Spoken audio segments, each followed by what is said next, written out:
Tonight, days of delays through a busy part of Cambridge, the unexpected problem fixing a water main, and the other wild card that could extend the job more.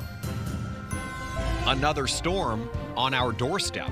We're going to get some ice on the ground, and then the water's going to have no place to go. Preparing for a new round of ice and snow. I would go outside, I would check your window wells, make sure they're clean, make sure there's nothing in them. In the winter that just won't end. Groundwater worries. So I'm still digesting the amount. It seems like an excessive amount for wash ponds. Pushback over a new request to draw millions of liters a day amid the region's concerns about a capacity crisis.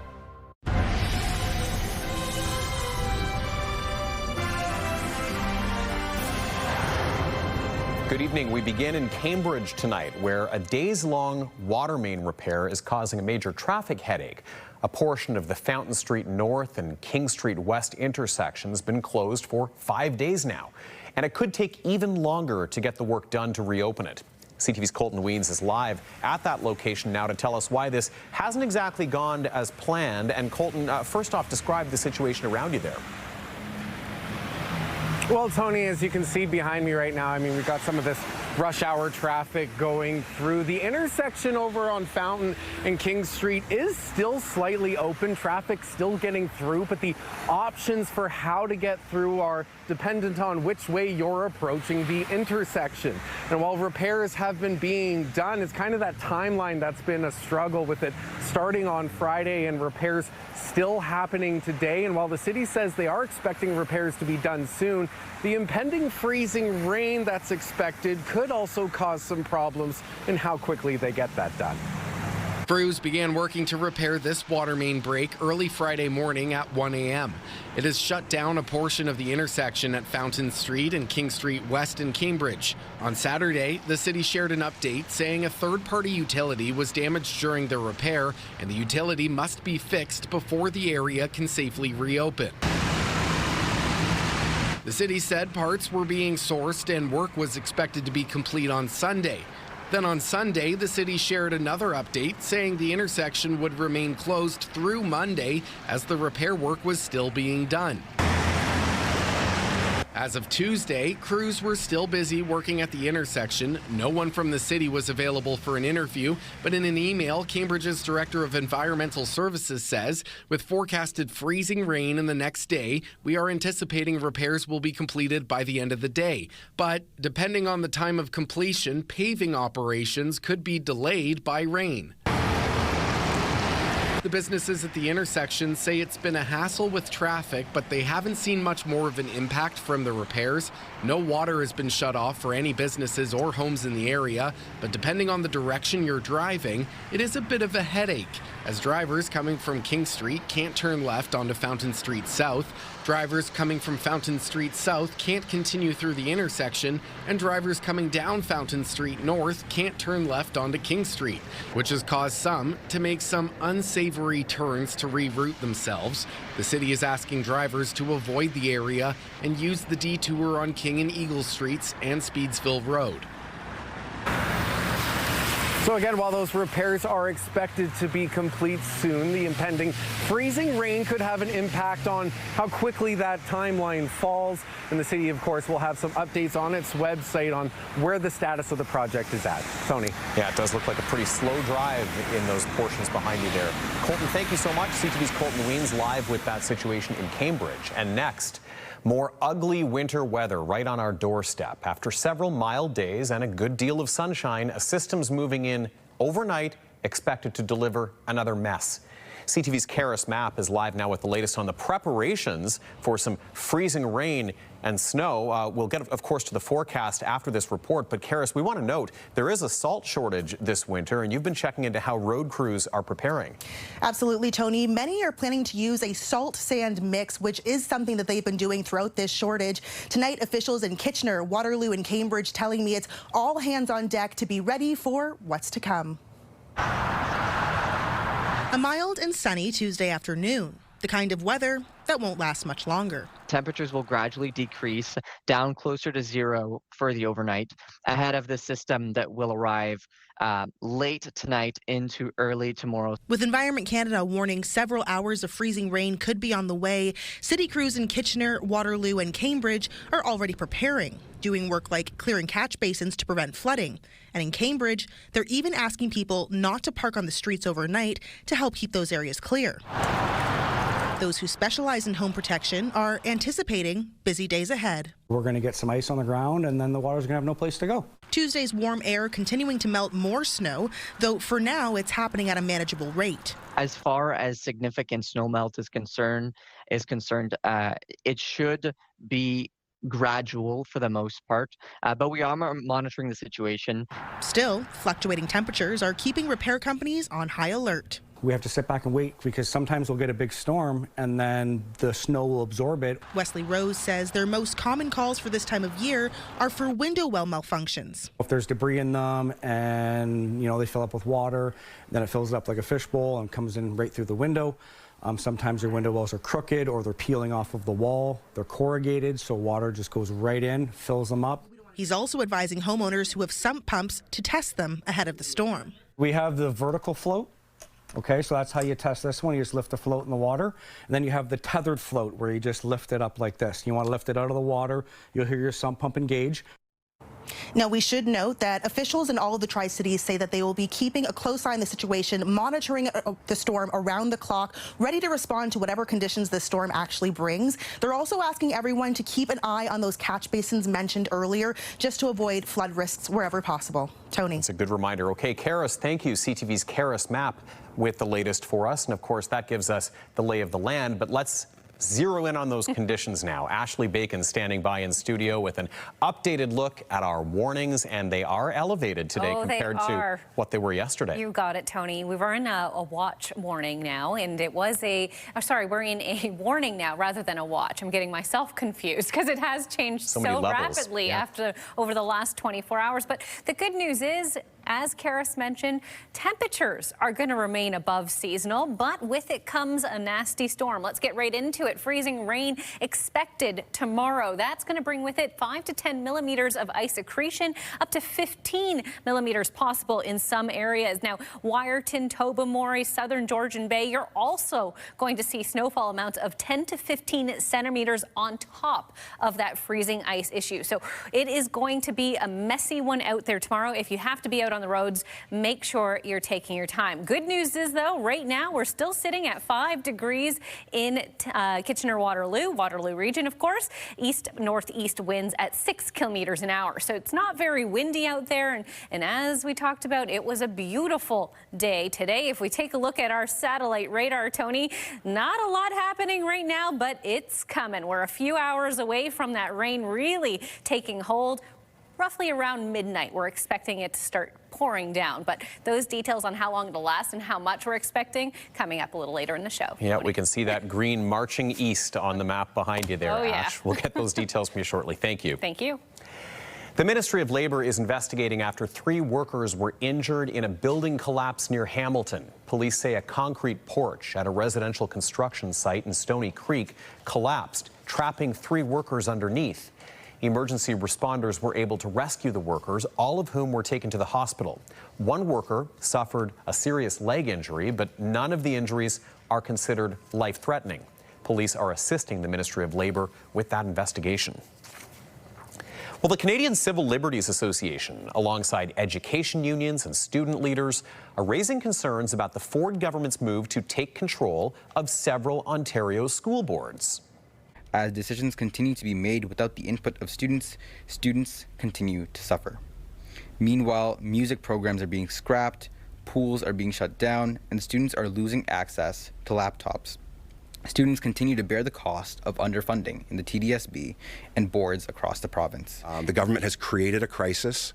They're now distracting and trying to get us to talk about orange juice or packs of gum or trips to Italy or even class sizes in Toronto, when in fact it's $6.3 billion that has been cut. That's put us into a situation where both students are desperate, educators are desperate, And the solution is certainly not by eliminating a level of governance in democratically elected trustees.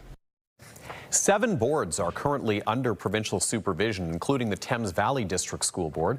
Ontario's Education Minister, Paul Calandra, says the province took control over concerns about financial mismanagement and impacts on student success.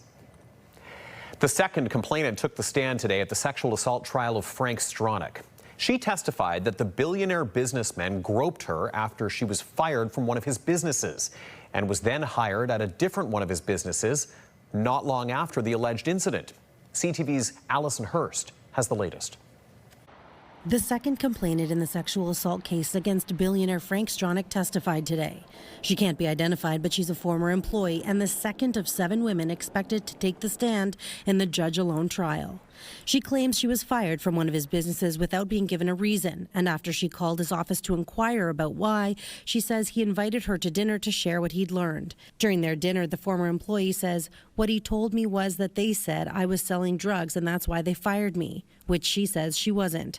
She testified during the dinner Stronach was polite and respectful, adding, "It felt like he was a fatherly mentor who was trying to get an answer for me." The complainant explained after the dinner Stronach invited her back to his harborfront condo and she agreed to go, but says when she got there, she felt uncomfortable. She testified he was flirting with her and I didn't get that fatherly vibe anymore. The former employee says she was there maybe 15 to 20 minutes before insisting on leaving. She claims that's when he groped her. "I was up against the wall and he was up against me," she testified, saying while he leaned in to give her a European-style kiss on each cheek goodbye, his hands were touching my breasts and they were touching my hips and just up and down my body.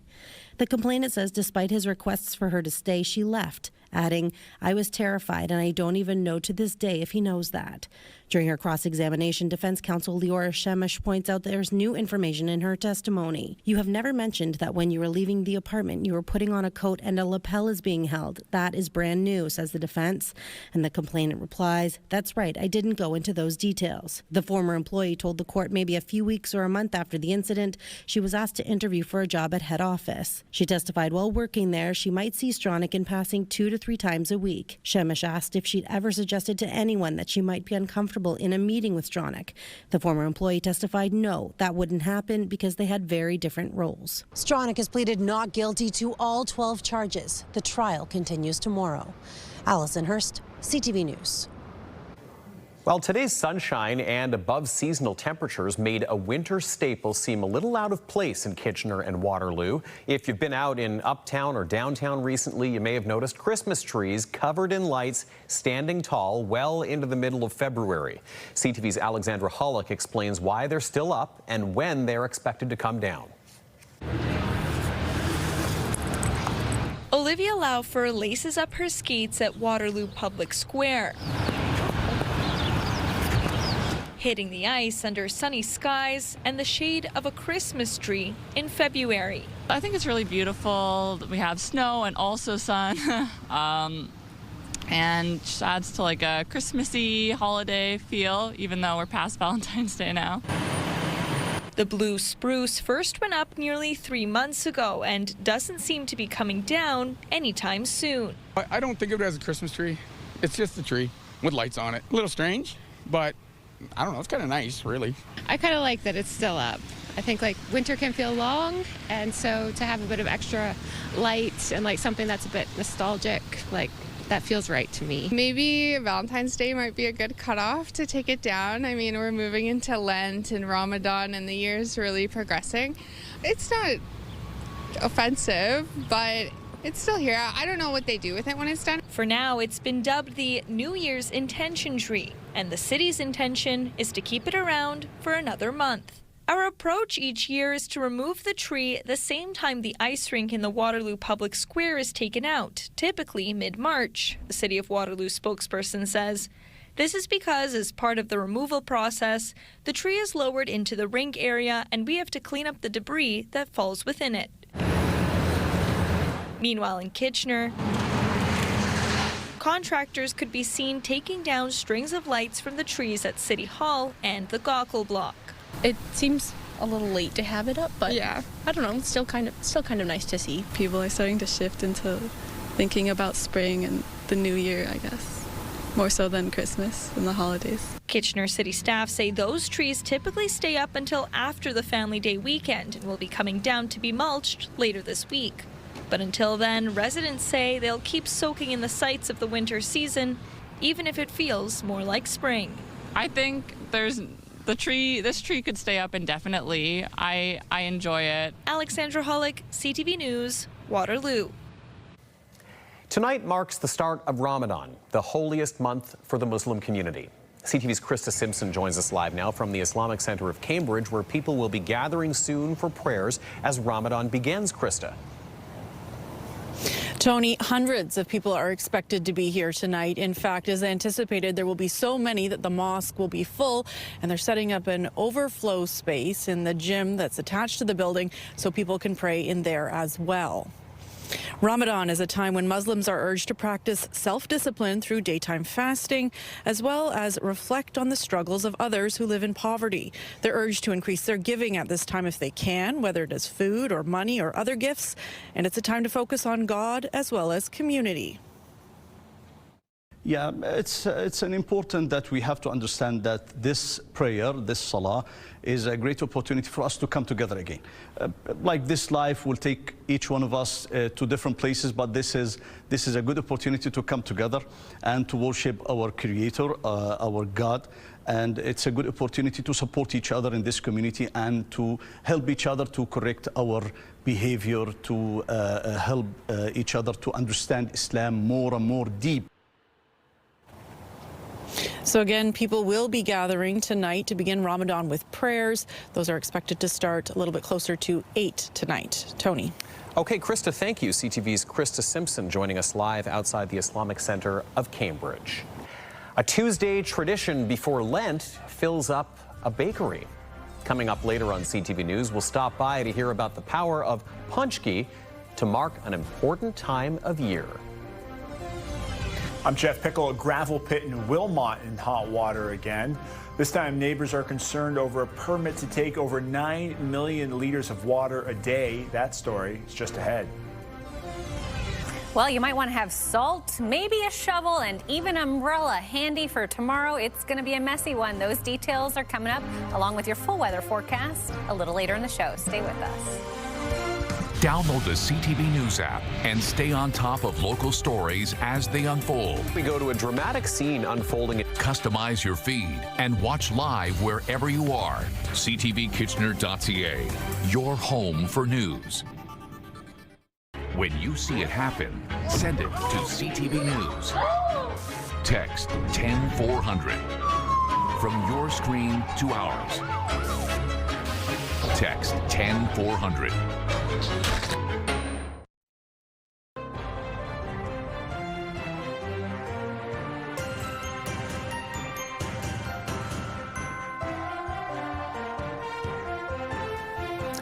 A flood forced the closure of an elementary school in Kitchener for the entire day today. W.T. Townsend Public School, along with the child care center attached to it, were affected. Students were asked to learn online or work on ongoing assignments. The school board didn't say what caused the flood, just that they hope to reopen as quickly as possible. The owners of a gravel pit in Wilmot are facing scrutiny again, this time for an application to take water. Earlier this month, the owner of the Hallman pit were told by the province to stop using the site as an unlicensed snow dump. Now, neighbors are concerned over an application to start taking water.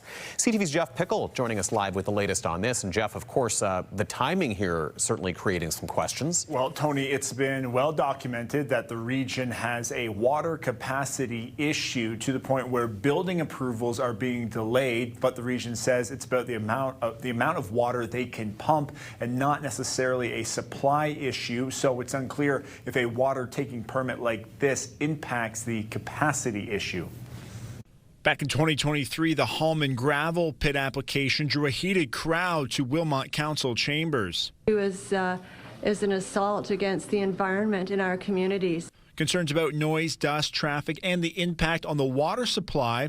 Earlier this month, those concerns once again present after it was discovered the pit was being used as an unlicensed snow dump. It is a concern to us due to the fact that there may be contaminants such as things like salt oil, gasoline, from parking lots, from roads. The Ministry of Natural Resources stepping in to shut it down. We want to know, A, what's the remediation plan, and B, we'd like the ministry to make public where the snow is coming from. Samantha Lernow lives near the Hallman Pit and spoke out against it in 2023. And they confirmed that, yes, they've reached an agreement, and that was that. Now concerned neighbors say the gravel pit owners are coming for the water. As private well owners, we are the ones left holding the bag. The application is for washing, aggregate, and dust control, taking a maximum of 13,500 liters per minute or 9.7 million liters a day.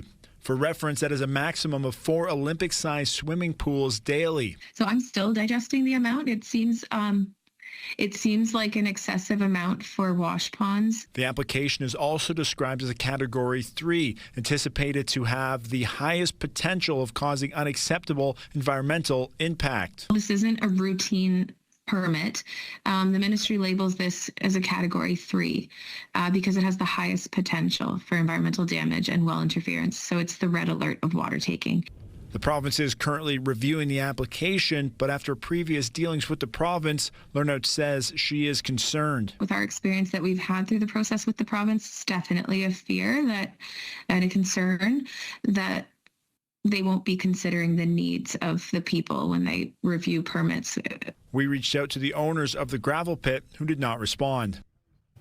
Now, we also reached out to the region of Waterloo, who said the decision is up to the province, but they can provide comment on the application. The province did not get back to us in time for air. The water taking permit is still under review. Tony? Jeff, thank you. CTV's Jeff Pickle live with that report from Wilmot. Meanwhile, a Bruce County community is facing a $20,000 fine for 2 violations under the Environmental Protection Act. A provincial inspector says they found 2 unsupervised burn piles and a commercial waste hauler using the landfill after hours and with no staff supervision on the day that they were at the Ripley landfill site. A court heard that Huron-Kinloss staff gave keys to some commercial waste haulers so they could use the landfill after hours, which is a contravention of provincial rules. The offenses occurred in 2023, but the case was only heard last September. Live look outside on this Tuesday evening, and it has been a calm evening weather-wise, but we are expecting some messy weather to move in overnight, and Ashley's back with those details in a few minutes. Also coming up, we will turn to thoughts of spring training that is, as we hear from the Blue Jays in Florida today and from some of their fans on expectations for the season ahead. But next, the Prime Minister's new defense plan and how it aims to provide a domestic boost within this country. Details on that next.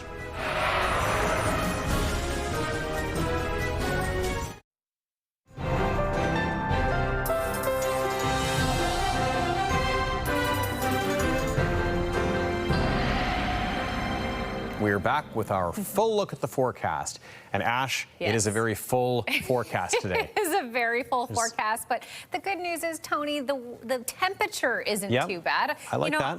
I'll take a winter storm with decent temperatures over that minus, 26 kind of evenings we were having a little earlier in the month. It's a fair point, but this ice that we could be dealing with kind of throws an extra little wrench into it, doesn't it? It does, and it's one of those things we're expected to reach 0. So we could go either way, really. If we happen to get a little bit warmer, then it's just rain. It might not be that much of an issue. Even if it's a little cooler, it could just be snow and a little bit easier. Let's take a look out at Cambridge and Hesper Village tonight.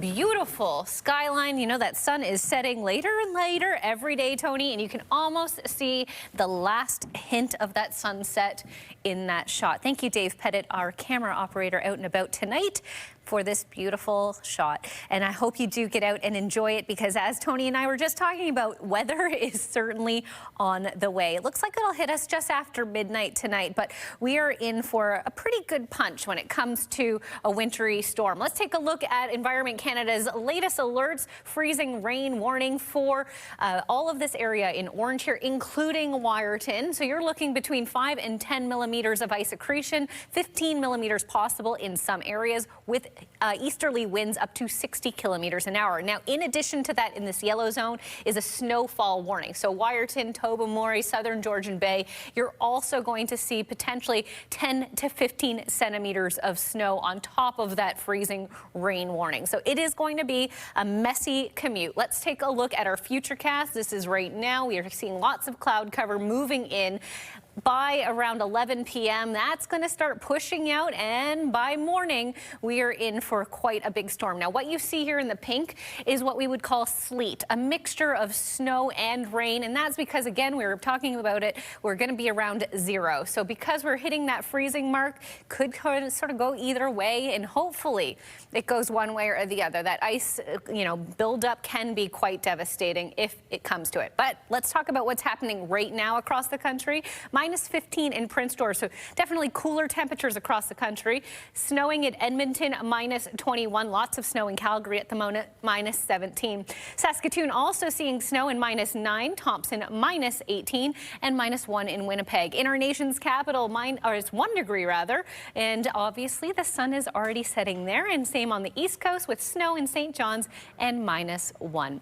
Here in Kitchener-Waterloo, we are sitting at a very comfortable 5 degrees, so hopefully it stays a little warmer and we don't quite get that icy mix in the rain. So overnight, rain is expected, as we know. 0 is our overnight low that is expected. That temperature is what we will see as our daytime high tomorrow, with that freezing rain continuing through. As we look at our 7-day forecast, starting in Waterloo region, we are going to see that temperature linger around the freezing mark for another day or so before increasing, but still might see some more freezing rain before we get into the weekend. Similar conditions are expected for Lambton, Kent, Essex. You'll obviously see some rain tomorrow, 10 to 15 millimeters expected, but your daytime high is 13 degrees. So that's looking more like rain and less like freezing rain. 6 for Thursday and Friday's daily highs. In southern Georgian Bay, sleet is expected for tomorrow. As we just saw, you'll see a mixture of snow and ice rain. Minus 1 is the expected high.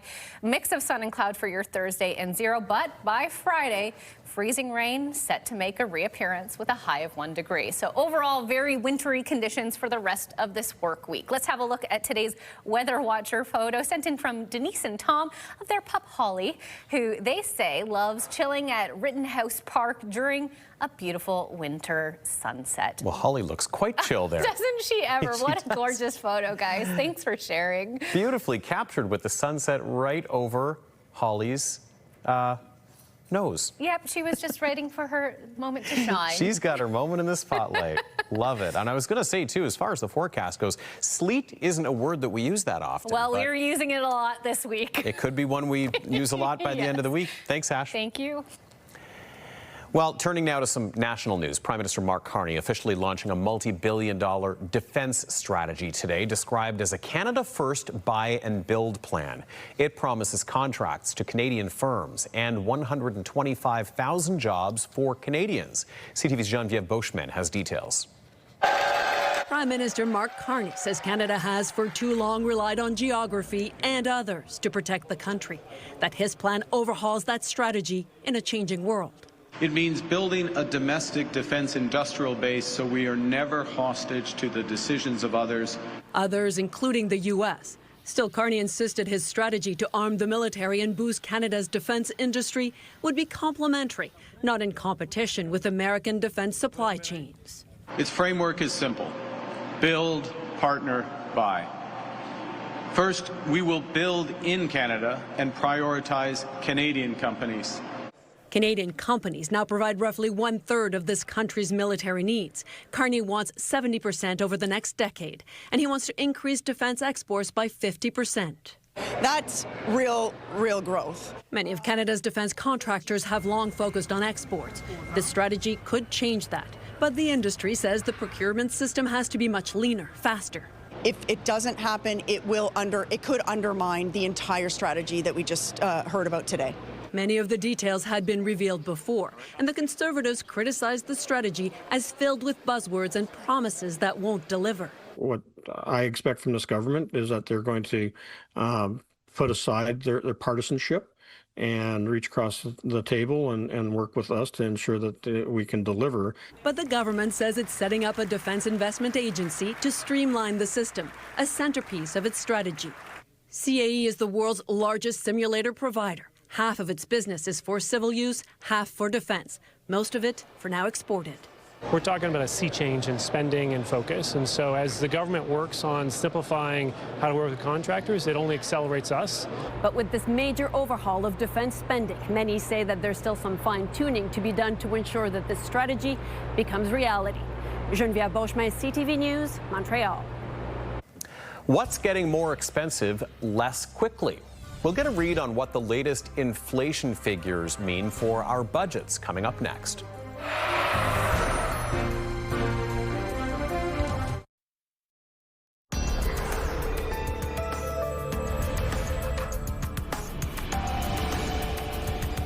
Inflation slowed last month to 2.3%, with savings on gas, shelter, even cell services. But at the grocery store, it is another story. Canada's reporting the highest food inflation rate of all G7 countries. CTV's Adrian Gobriel has more on food prices and where there are savings during these trying times. Putting the brakes on inflation at the pumps. Canada's annual inflation rate landed at 2.3% in January, a slight dip from 2.4% in December, with the price of gasoline driving the decline, dipping by more than 16% year over year. Pretty good print with prices heading in the right direction. After years of driving inflation, the cost of shelter is now actually helping keep things grounded. Whether that's ownership costs, or we're seeing that rents overall are decelerating. I would say that big contributing factor to CPI continues to move in the right direction. The same can't be said at the grocery store, where a 4.8% overall increase is leaving Canadians with a bitter taste.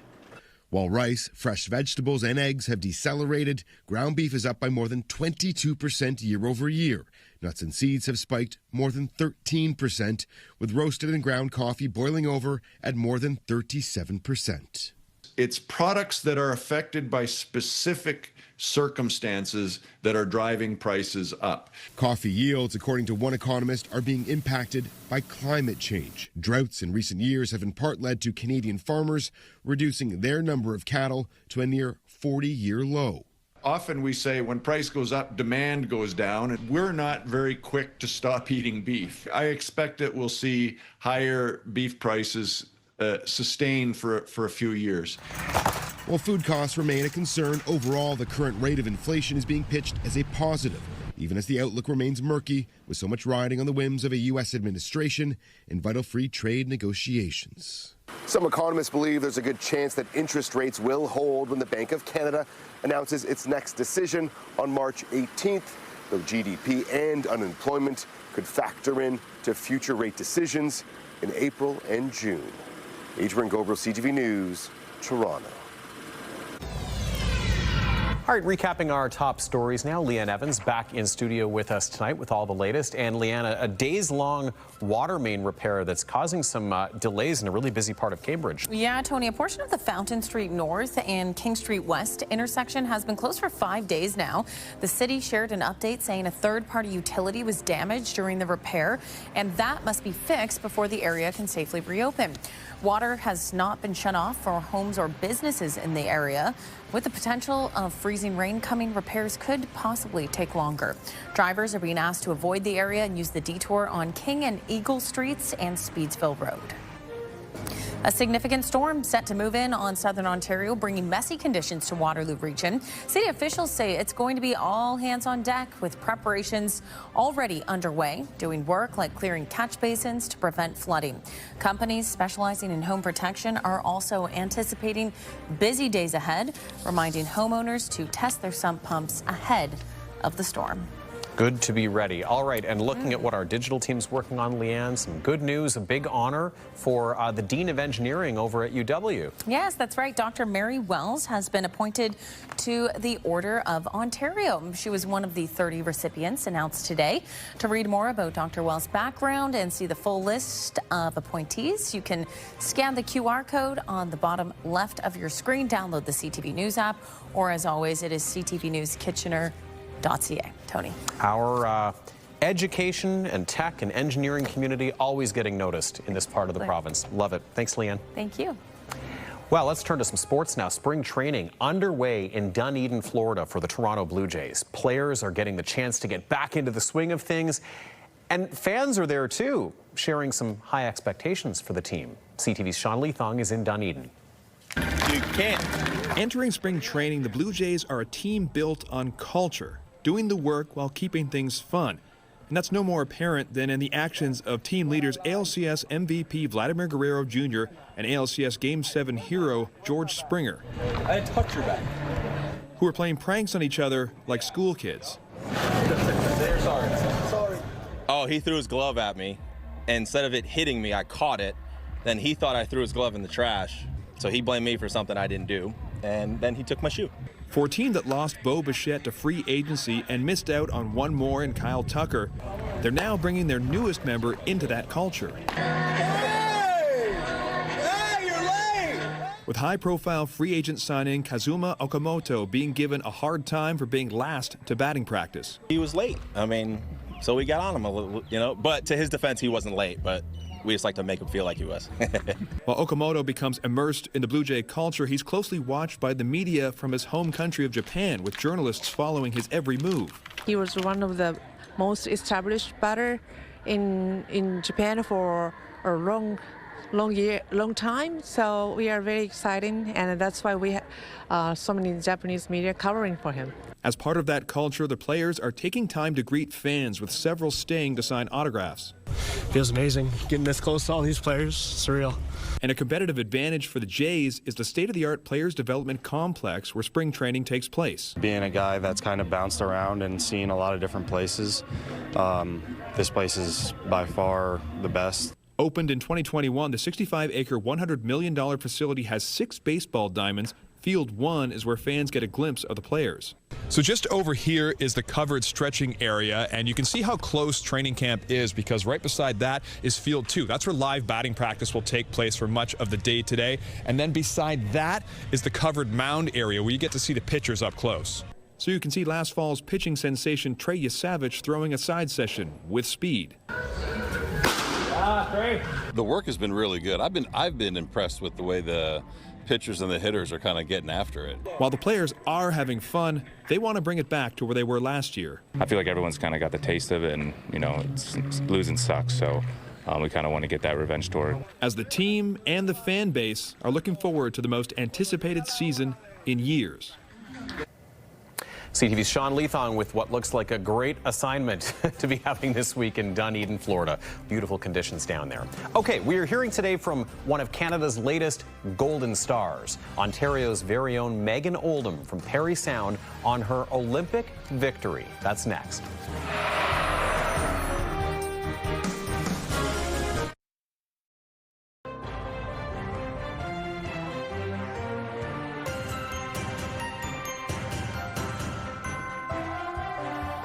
Canada is golden again at the Winter Games after a come-from-behind victory in speed skating. And we now know who our men's hockey team will play in tomorrow's elimination game. Here's CTV's Scott Hurst. Golden again in the women's team pursuit. I was so pumped when we won that race. Valérie Maltais, Yvonne Blondin, and Isabelle Weideman successfully defended their Olympic title today. They won gold 4 years ago at Beijing 2022 and are on top of the podium again. We've worked so hard for this, and to be returning Olympic champions, it's just a dream come true. The trio of skaters defended their Olympic gold by outracing the Dutch team by nearly a full second. That after beating the Americans in the semifinal. There were some really competitive teams out there, and we had everybody had a shot, and we knew that to stand on top, I think we had to skate our best, and that meant focusing on ourselves. This now gives Canada 3 gold medals, all won in the last 3 days at Milano Cortina. Twice our anthem was played on the slopes, now for the first time at these Olympics, at the speed skating track. Whole lot of emotion, but not emotional, just really excited and really happy and proud of us. All three skaters are highly decorated as a team and in their individual careers as well. Isabelle Watermain has now won 4 medals through 3 Olympic Games. Yvonne Blandin has won 2 golds and 1 silver through 4 Olympics. For Valérie Maltais, she is just one of 3 Canadian athletes competing in their 5th Olympics. That means she's been a part of every Olympic Winter Games since Vancouver 2010. She has won 4 medals overall. This now pushes our medal count to 12. 3 gold, 4 silver, and 5 bronze. Tomorrow, Canada will play Czechia in the much-anticipated men's hockey quarterfinals. Canada already beat Czechia 5-0 in their first group stage game. Scott Hurst, CTV News, Toronto. And the celebrations continue for Megan Oldham, who won gold yesterday in the Big Air competition. The freestyle skier was born in Newmarket and grew up in Parry Sound. And today, people in both of those places feeling pretty proud. CTV's Raheem Ladani reports. Inside this ski and snowboard store in Newmarket, Ontario, everyone is keeping an eye on the Milano Cortina Winter Games. How long have you been for? And many people have a personal connection with Canada's latest Olympic gold medalist, Megan Oldham. Growing up, seeing her a few times, skiing at Mount St. Louis was definitely awesome to see.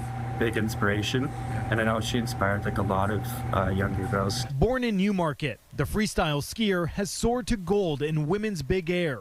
It's Canada's first ever medal in the sport since being added to the Olympics, and Oldham's second medal of these games. She also captured bronze in slopestyle. I'm really proud of myself for just staying focused and not letting the pressure get to me too much, and just kind of having fun out there and focusing on my tricks and being able to execute them cleanly and walk away with some hardware. In Parry Sound, Oldham is a household name. It's where she was raised and went to school. I had tears in my eyes. I was so proud of her. Super neat to see that she's able to do something like that. It just really makes you think that anything is possible coming from a small town like this. Oldham is the first Canadian woman in freestyle skiing to win 2 Olympic medals at the same games. And it's hard to believe that skiing wasn't actually her first sport of choice. I grew up doing figure skating and gymnastics, and so kind of had that base awareness of flipping and spinning. And my older brother was the one who started in freestyle, and I think he just knew me well and was like, Meg, you should really try this sport. I think you'd be good at it. Well, he was right. And Mount St. Louis Moonstone, Oldham's home club, they're now considering naming a run in honor of the gold medalist. It's over the top, from our little ski hills here, we've got an Olympic athlete that wins a gold and a bronze. Unbelievable. And at just 24 years old, there's no telling what new heights she'll reach next. Some great moments over at the games. Ash, not so great when it comes to the type of winter weather we're going to be getting.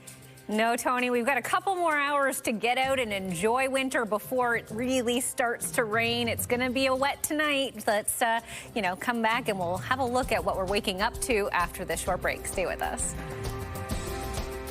Start your night off with Best Medicine at 7, followed by Will Trent at 8, and then cap it off with back-to-back Big Bang. Retro Rollers is now open in Kitchener, and Bounce 99.5 is taking over. CTV Kitchener is giving you the chance to win your way into an exclusive Bounce party and $500 to Retro Rollers. Enter now at ctvkitchener.ca.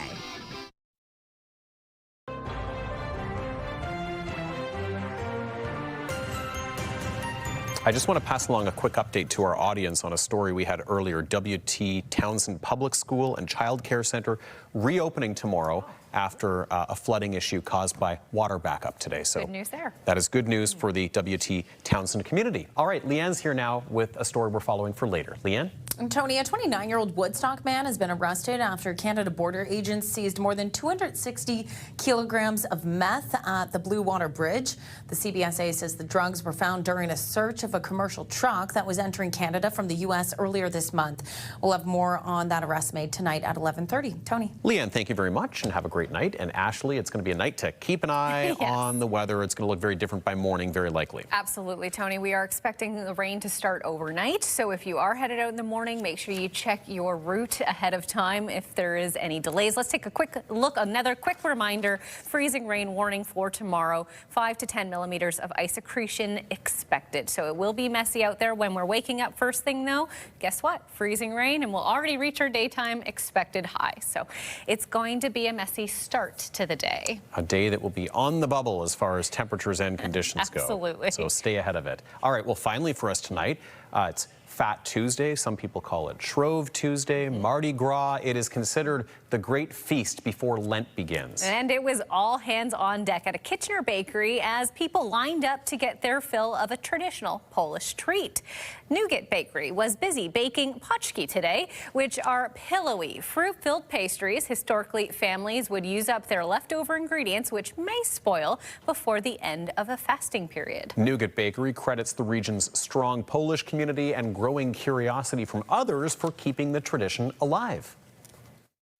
Here, the Polish community is also thriving and very strong. Today is a lot of North American, more multicultural people coming in than Polish people.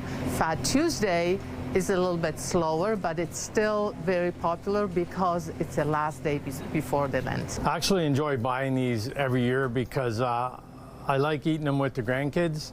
They're just going to get them all over their face, and I'm just going to laugh because they're just going to enjoy them so much.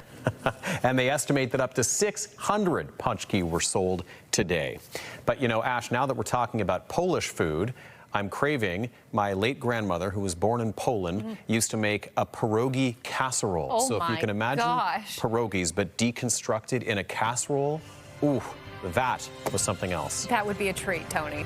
Oh my, you're gonna have to make Grandma's recipe. I think I'll have to give it a try. And I'm gonna have to be the taste tester. You're on. Okay. Now that we're hungry, it's time for dinner. We're gonna bid you good night and ask you to join us back here tonight at 11:30, right after the CTV National News. Have a good evening.